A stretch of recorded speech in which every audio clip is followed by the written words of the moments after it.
I find it's so difficult. You and I have talked about keto. I think you just started keto. Is Yep. that going well? Yeah. Yes. I'm really enjoying it, actually. Yeah. It'd be interesting to see if you actually have entered ketosis yet. So Yeah. Let's check back in on that next week, and I'll tell you. And you'll be surprised.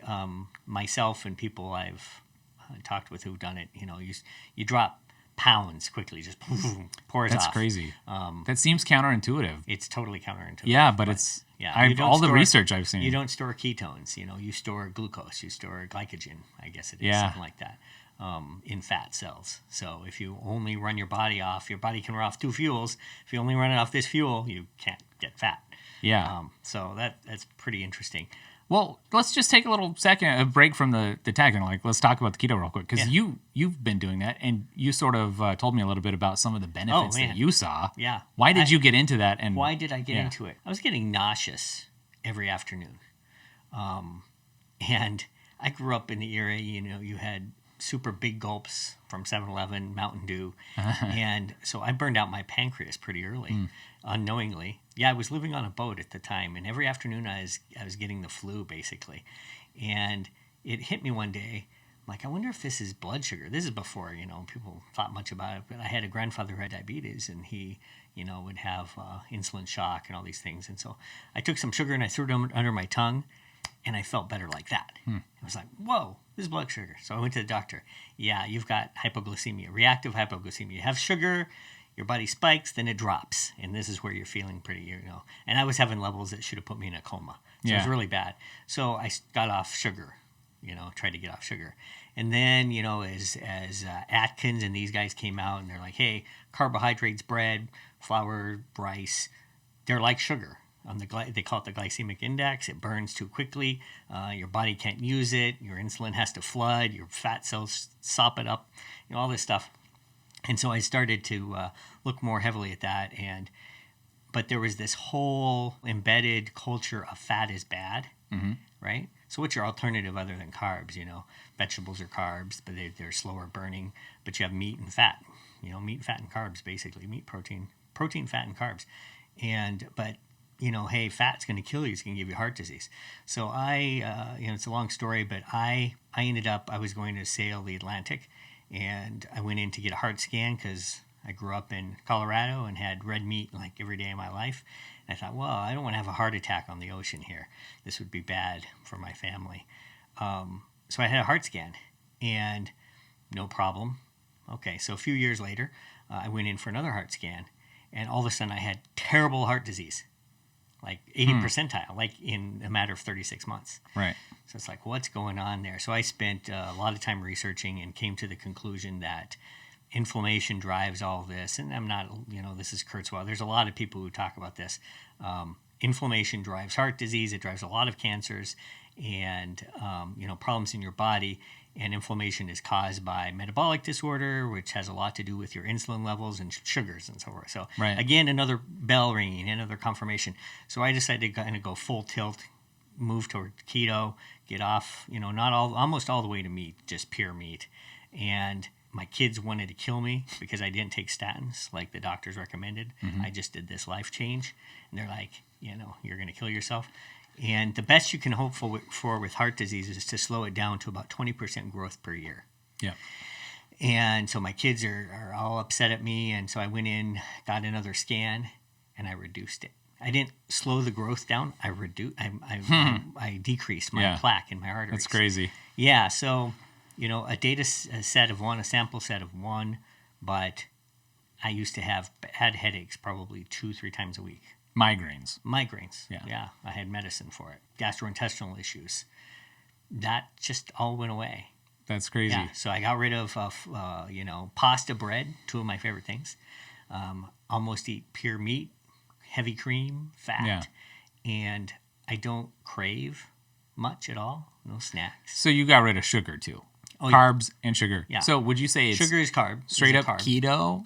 Or would you call it the carnivore diet, like the lion diet? What would you call it? Keto. I'm not 100% hardcore. So Christmas, I cheated all the time. Yeah. Just because. Did that really reset you though? Did you start craving it? Yeah, I did start craving it again. Yeah. Yeah, that's the funniest thing. When you have some, it's almost a drug. There's a guy doctor who wrote a book called Wheat Belly. and he shows the pathways that it is just sugar is just a drug, how it affects the brain. But for the most part, I just don't eat any white sugar, white rice, white flour, which bread, pasta, sugar. Yeah. And you're not alone, because you were talking about that, and I started doing some research on it. There's so many people, aside from the weight loss, who have had like better focus after switching to keto. Interesting. Or, there's like so many benefits. And I think it does affect people slightly different. And not everyone, I don't think, can do it, but there's some really crazy things.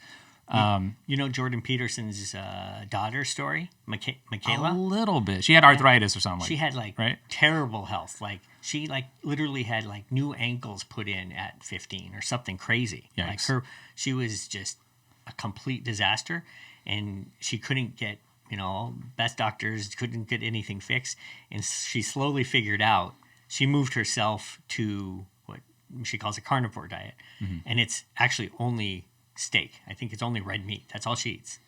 100%. Interesting. And now Jordan Peterson does the same. Yeah. And, her health completely 180 degrees. She's perfect. She's, you can see before and after pictures of her. Yeah. It's a complete transformation. So that's crazy. I don't know if it's the right thing, but it seems to be working in my case. Yeah. If I die next week, you can I'll have the autopsy results. But please don't, since we're working on a startup. Yeah, but did you know that the history of that, I think, wasn't keto sort of originally developed to deal with schizophrenia? No. Did you know that? No. I think I ran into that information because... yeah. I saw something like that. Yeah, a doctor, somebody was interested in getting like the fasting benefits, but you can't just stop eating forever. It would help people not have seizures when they were fasted. Right. Sugar led to seizures. Yeah, so I think he sort of developed a keto diet in response to that. And then everyone sort of forgot about it. Yeah, I remember that because it was medicine. A long time ago. Yeah. Yeah, it was easier to pop some medicine. I read that story. Isn't that interesting? Yeah, it's speaking of governmental power, I think it was actually the government with the school lunch program back in the 70s or 80s, and they had these hearings, and you can go back and see video of these, and they're debating what to feed the kids, right? How to pay, what to feed them, etc. And they had scientists coming in, and some of the scientists are like, basically this food pyramid, lots of grains, lots of carbs, very little protein and fat. And some other scientists said there's no evidence.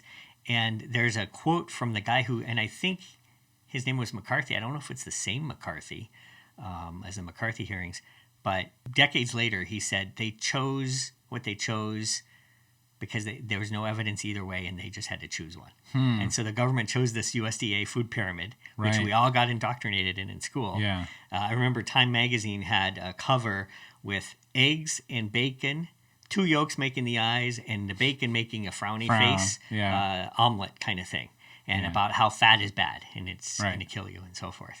And it's just over this last 10, 20 years that I think the science is getting pretty close to settled that no, fat does not kill you.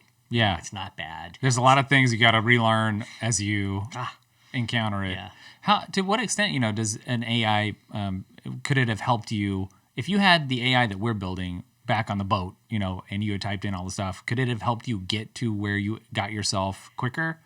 Yeah. I was reading an anecdote from someone who used AI to diagnose a food allergy that the doctors couldn't do. And he was like, it was a miracle. Yeah. It was like, all it did is he tracked his diet, put it in the AI, pasted his journal in the AI, and it said, hey, you have a sulfites problem. Look at these days when you had these things, that has sulfites, and this has caused you a problem. Interesting. And didn't Brian Rommel just publish some information about some strep throat detection? I didn't see that. I think the AI detected it like 12 hours before it presented with actual symptoms. And he posted it. He said, here's the picture. They've been diagnosed with strep. I'll let you know what happens. And then it developed. By symptoms or by? I think it was a photo. Kind of like the skin thing that you were talking about earlier. I'm pretty sure. I didn't actually read all the details. The culture of the dish, maybe, of the bacteria in the dish or something. Somehow it detected it, and it turned out that it was. A lot of good uses. Yeah. We can't deny a lot of good uses, I think. Unless my definition of good is not, I'm a conflicted person, right? I think there's ground truth. I think adversity is good, and yet I struggle to eliminate adversity. Right, but maybe that's part of living, like maybe that is the whole thing, Might be. That might be.